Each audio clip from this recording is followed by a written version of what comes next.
Hey, it's Tammy. Happy New Year. I hope everybody had a holiday season that was to their liking and they were able to, each one of us found a point in where we were able to get some inner peace and excited about the possible, all the new changes that are coming. I'm not going to say possible changes, but all the new changes that are coming with this year. It's hard to believe I've been doing these videos since the fall of 2015. So thank you to those of you who have been with me and welcome to those who have just recently joined. This is an exciting time. I've got a couple of announcements here and invitations. One of the invitations is to visit synergessence.com and follow along with the journal. This year, I'm going to be, my intention is to have at least one blog post a week. I'd like to be able to do more, but I don't know that I'm going to be able to do that because I've got a couple of irons in the fire right now. One of the big announcements is I'm launching aromatherapy as a lifestyle, which is due to come out at the beginning of February. If you register now, which you can do at synergessence.com on the services page, you can buy that now and get the course for half off. It'll be going for $199.99 come February, but right now you can actually get it for half. So please consider that. 41 lectures, 23 handouts, ongoing support from me. It's a big deal. It gets involved with the, I introduce ways to integrate oils with medications, how to use them with children and pets, and we really get involved, like I said, as a lifestyle, not just as symptom relief. Long-term results are my biggest concern, and so therefore I build all that into it. So it gets very clinical, and at the same time, it's easy to follow along. As I've mentioned, you do have support from me. And if it's the only class that you take from me, because there will be other ones launched throughout the year, but if it is the only one you take, it will sustain you from this point forward. And it'll actually help you, help your children, or help your grandchildren be able to integrate oils into their life. I have been doing this for 30 years. My background is in pharmacology. I'm internationally certified as a master clinical aromatherapist. I call myself an aromacologist.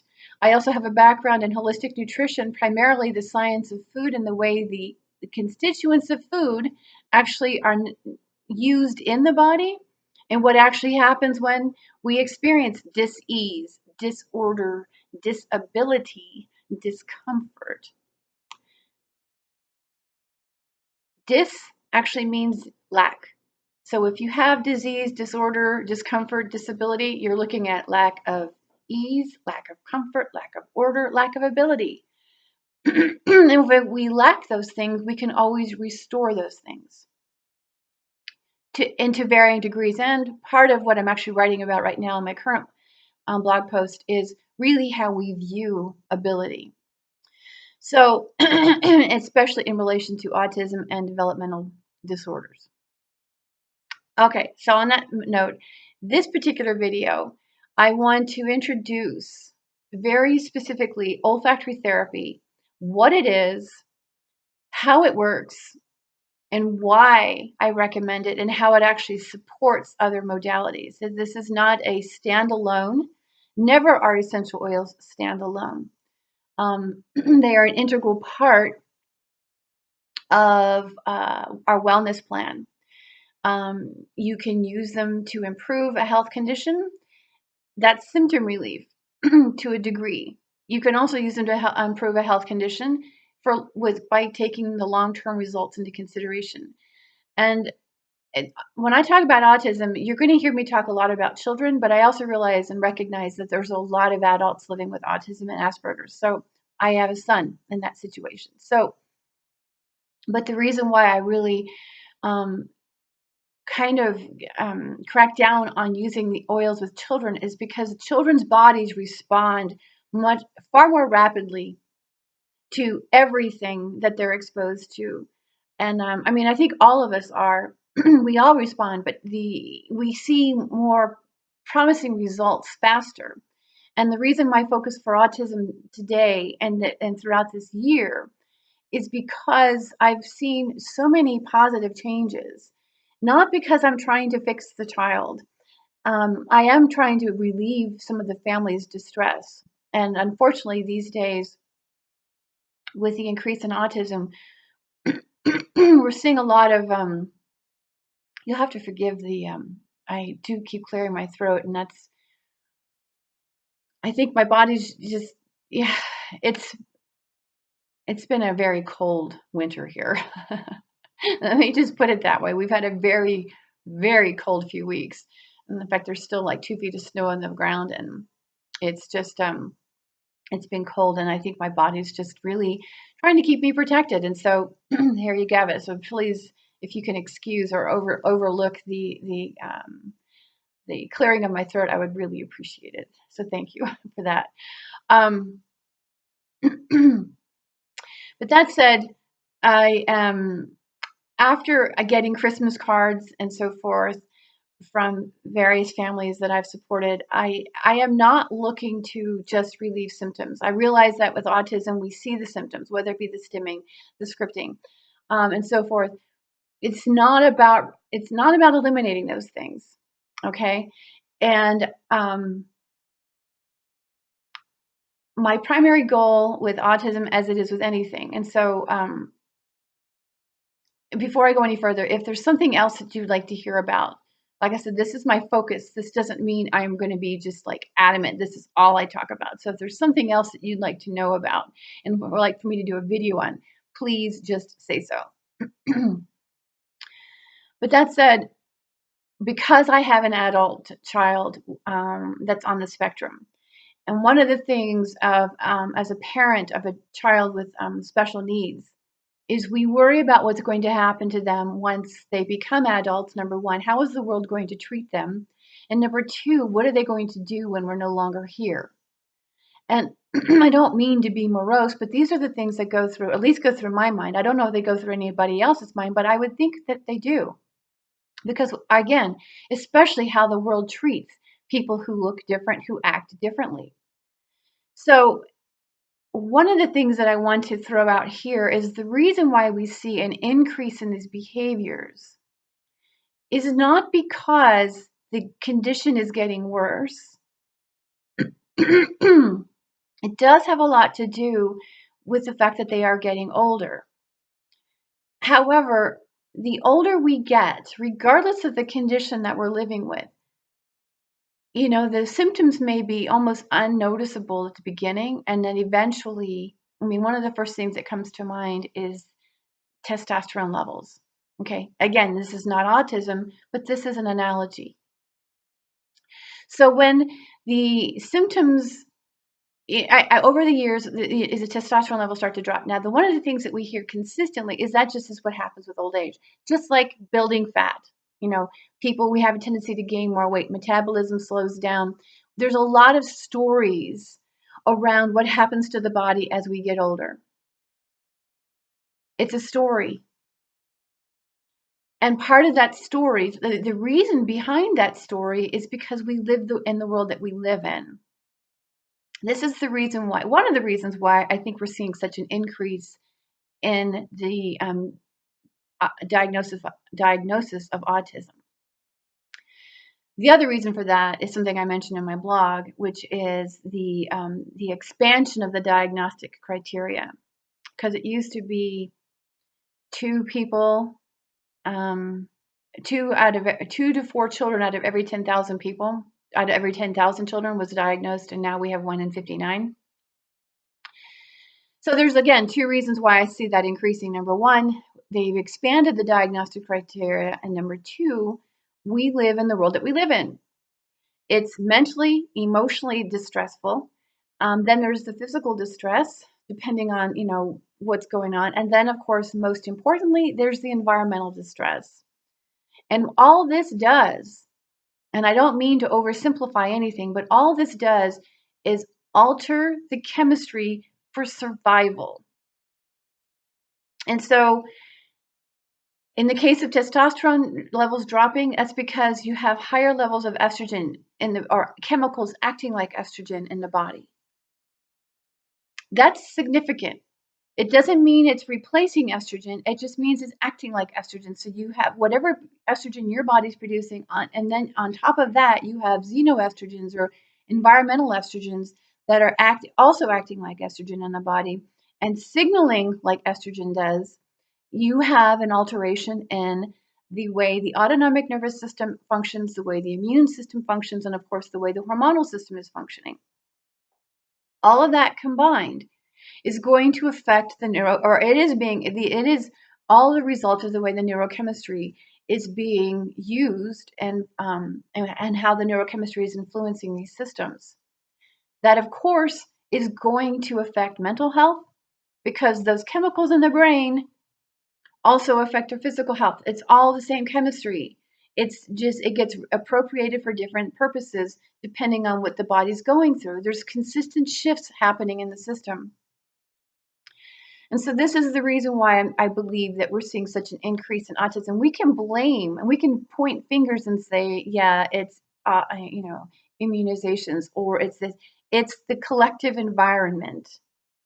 And maybe it was immunizations in one child, and maybe it was something else in another child. I mean, one family that I'm thinking of in particular, the mother and the father actually, with their only child, who is a beautiful little girl, they lived in a house that had lead-based paint, and so they were exposed to a lot of heavy metals. That was potentially what caused this little girl. I mean, it's hard to say. So instead of trying to blame one particular thing and go, I mean, I get it. There's certain things that these are things that are in our environment. But is it just one thing? It's nobody's guess. If it compels us to want to become an activist and take action about eliminating some of these things from our environment, then that's good for us. But in the meantime, we have to bring it back to the individual. We have to bring it back to this collective population and go, okay, how are we going to help them feel more comfortable in their body? Because what ultimately happens with autism isn't that the condition gets worse. It's just that they've been exposed to these environmental estrogens and then there's the mental and emotional distress of knowing that they're different. Whether they're verbal or not, our children and all of us are very intuitive, very sensitive, and I believe that the autistic population is just as, I mean, if not more sensitive to what other people, they're very perceptive. A lot of us are very, anyway, I think most of us, if not all of us, are perceptive. It's just sometimes we tune it out. But the fact is that when you have an outside world looking at you and going, wondering why you're doing this, why are you behaving this way? Why are you so socially withdrawn? I mean, kind of just looking at you like you're a freak. And I don't mean to use that word disrespectfully, but that's kind of how it comes across. It's odd, it's unfamiliar, and therefore it causes emotional and mental distress in the individual. So you take that with the environmental estrogens or the environmental stressors, and now what you have is you have a body that's in chronic stress mode. Okay, you have chronic disruption of the hormonal system, of the autonomic nervous system, of the immune system. And again, depending on the genetic wiring based on that family's genome, it's going to manifest in different ways. This is the reason why we have a spectrum with autism. This is the reason why we have so many mental health issues. So with each passing year, you see an exacerbation. Now, of course, as these children get older and they're able to kind of make sense of some of the, the support that they're getting, and they're able to consciously choose to the best of their ability.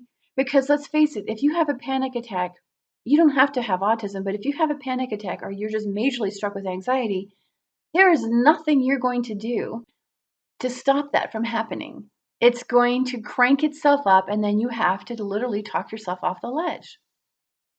And so as these children get older, they have the skills, they have the mental skills to be able to kind of rein it in a little bit, possibly hide what they're going through. Why wouldn't they want to hide it? because the outside world is looking at them as if they're some sort of zoo animal. And I know this to be the fact. I've seen it with my own kids. I've seen it happen with other kids. I listen to how other parents talk. I pay attention. I'm very connected to a lot of people on social media who are involved or who have families with children with special needs.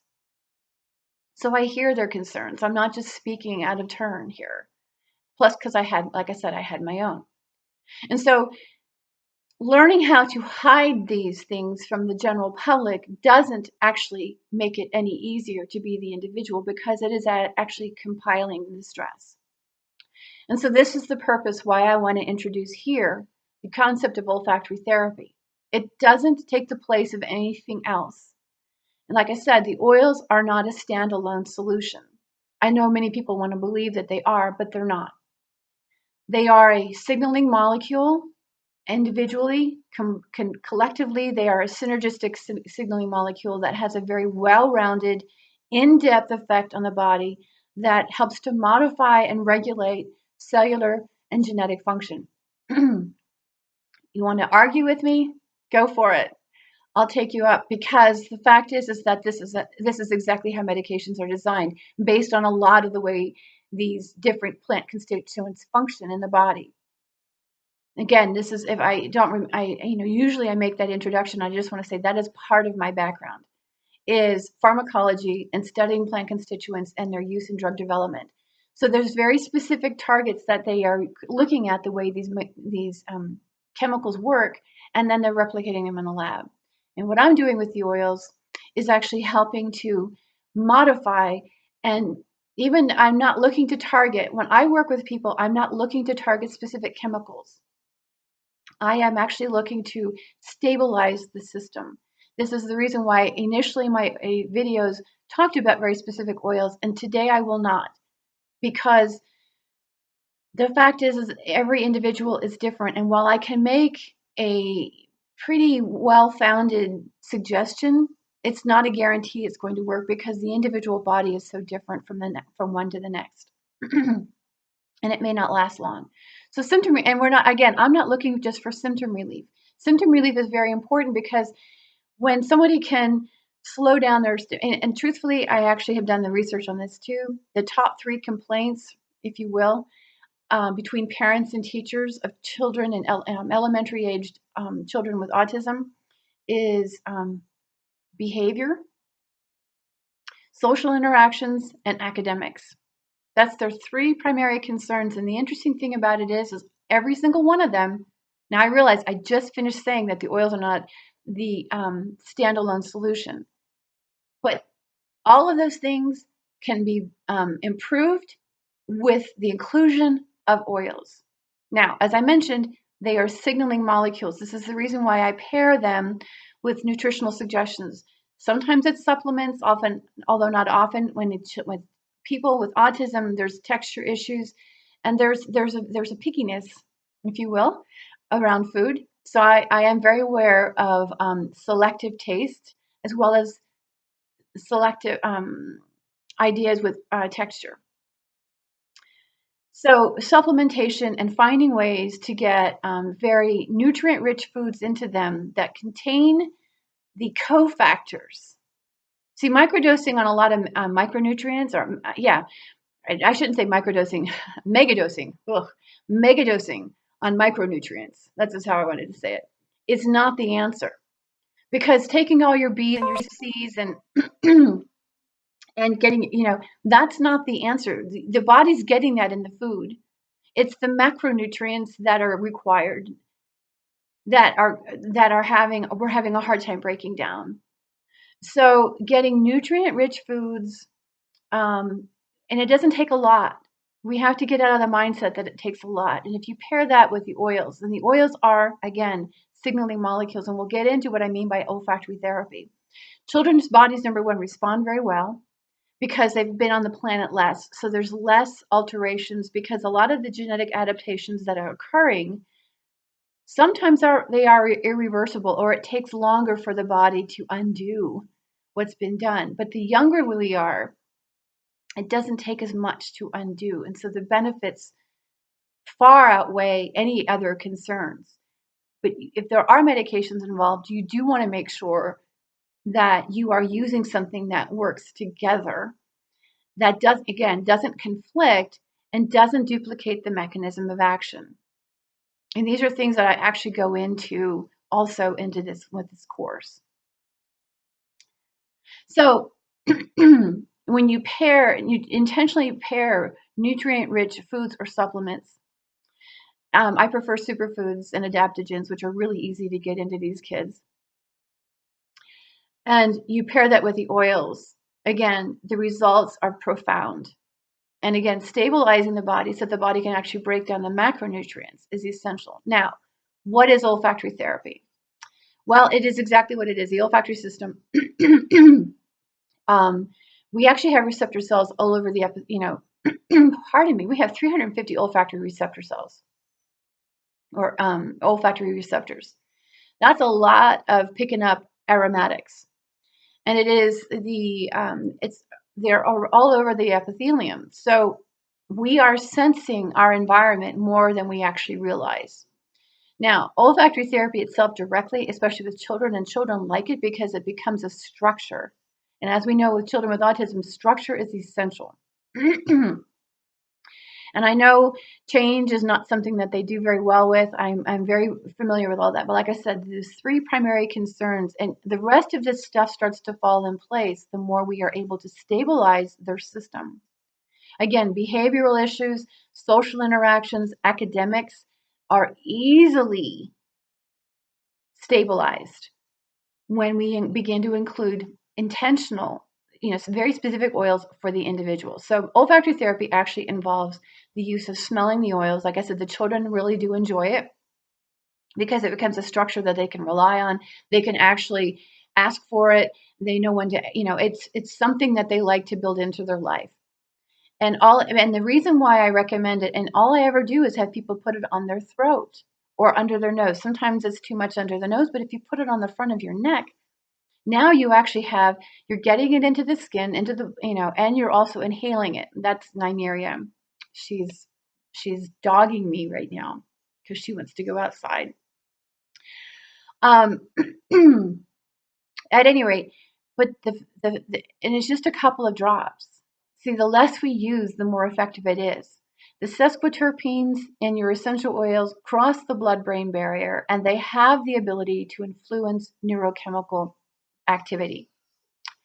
So this is the reason for olfactory therapy. That's what it is. It's very simple. It's actually intentionally using scent, essential oils, not just perfumes, but I almost messed that one up. But genuine and authentic essential oils that have the ability to cross the blood-brain barrier. But we know they're genuine and authentic, which means that they are direct from nature. It's not about being natural or therapeutic. It's about being genuine and authentic. Those sesquiterpenes and those oils will cross the blood-brain barrier and influence neurochemical activity. When you put them on the skin, you also get them into the bloodstream. Again, we're looking for both symptom relief and systemic relief in the way of distress, relieving distress. And this also, so again, when we are able to almost ground individuals, they are able to be in their body and be able to think more clearly, be able to, and just feel calmer inside. I'm sorry, I'm getting a little distracted with Nymeria running around here. And so this is a valuable lesson for me, not to just always entertain her call for attention. At any rate, so that's what olfactory is, and that's basically how it works. Again, there may be other suggestions on how to use the oils depending on what the child is going through. You can also put them in a diffuser. If you don't have a diffuser, you can just put it in a pot of water. The other thing that occurred to me before I did this video was, and there's a few of them that you can actually find. I got some links in the description box below. But they've got some very nice little diffusers that you can actually wear around the neck. Put a couple of drops in the oil there, and that way the individual, the child, can actually be smelling it on a regular. That's a more longer dose, so to speak, but it's still just a couple of drops. I prefer to put it on the skin and, where they can get it into the bloodstream. But if that's too much, then wearing a diffuser with oil on it will actually make a difference as well, and it will keep the child exposed. Now, the thing about it is, a lot of my background also includes working in treatment facilities and dealing with trauma. And one of the things, and flashbacks are, I should say, dissociative disorders. And I'm not saying that with autism that they're having a dissociative disorder. However, these children, these individuals are, like I said, very sensitive. They're very perceptive. And by perceptive, I'm not just talking about what people are thinking and feeling. I'm also talking about they see things, they hear things, and more importantly, they're smelling things. And if they are in an area where there's an aroma that maybe nobody's even aware, because there's so many smells going on around us, that we actually tune it out. It's just kind of like drowns each other out. So that said, there may be an experience that they have. Let's just say you're out somewhere and there's an aroma that could potentially cause a meltdown. It just overstimulates the system. Nothing bad really happened that we can put our finger on, but there could have been something in the air. And again, what concerns me more importantly is a lot of the things that we're doing these days when it comes to neuromarketing, it's something called priming, and they use words, and there's ways to go about doing this that marketing professionals have figured out how to do. One of them is actually through the sense of smell. And if you don't believe me, think about how many times you may have walked into a house where you were potentially looking to buy, or you're just kind of like checking out an open house, and there's smells in the house. Those smells are actually being placed there deliberately to influence. And so a lot of this is happening in the stores. This is how they influence shopping.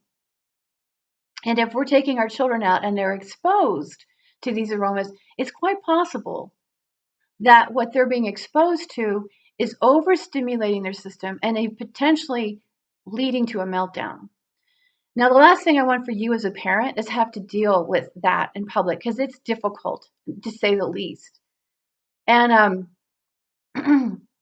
but if we actually have something that child likes in the way of an aroma, whether they're wearing it or you actually carry it with you and you put it on their finger or you put it on a Kleenex and you encourage them to smell it, that will actually pull them out. That'll actually help soothe their body, and it will actually remind their body of what's safe.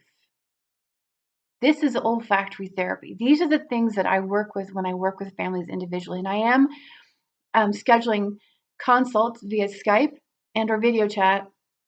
Facebook video chat is always a good one. But I offer family consults where I can speak with you, observe the child, and we go through things like this, and I make the recommendations. You can sign up for those on my website, synergessence.com.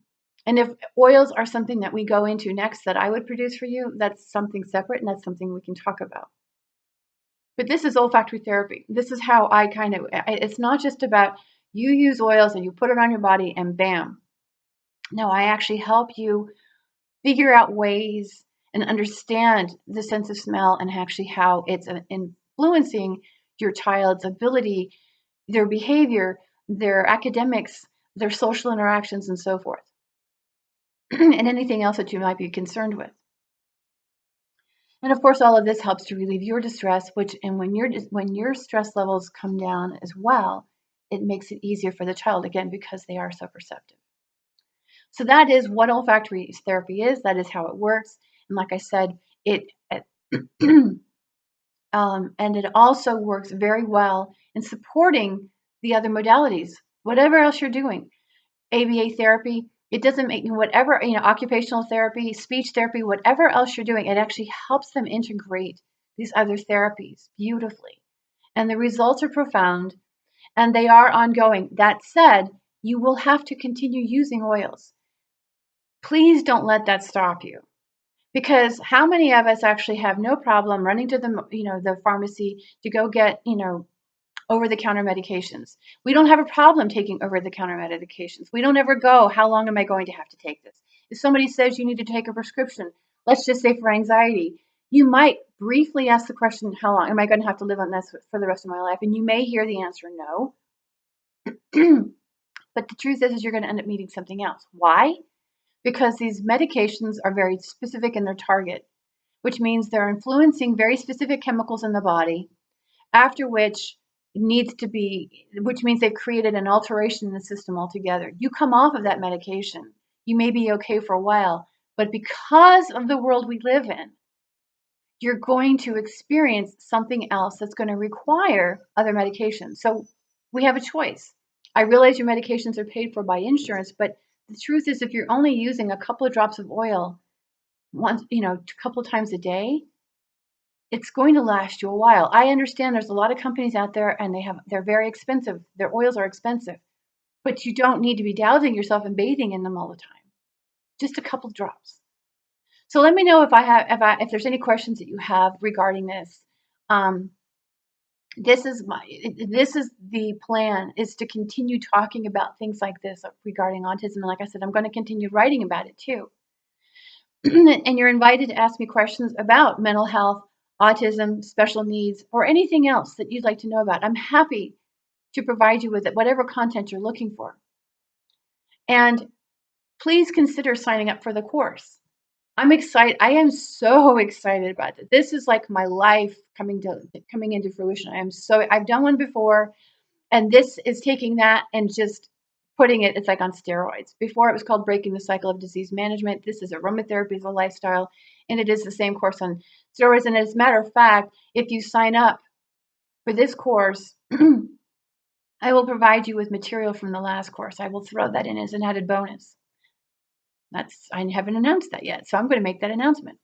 So that said, let me know how I can serve you with content, and thanks for being here. Really, thanks for being here. I'm going to go take care of Nymeria now. These videos, the way I do videos, this is how they are on the course. It's like if I were going to stand up in front of an audience, I don't get a chance to go, whoa, wait a minute, I'm going to pause, going to read. I don't do a lot of editing. I just make sure that the lighting is decent. I don't have a lot of equipment. It's just me and a couple of dogs. So this is what you get, and I do the best I can, but you are guaranteed to get my A game. You are guaranteed to get the best of me, because I am committed to people having and using aromatherapy as a lifestyle, and I am committed to our children having a healthier future. And I'm committed to our children being comfortable, and I'm committed to you being comfortable in your skin, whether it be for minor emergencies or lifelong health issues. Let me know. I look forward to serving you this year and beyond. Thanks again for being here. Blessings to everyone. I will talk with you later. Oh, and feel free to follow me on Instagram and Twitter at TammyDavis8. Thanks. I'll talk to you later.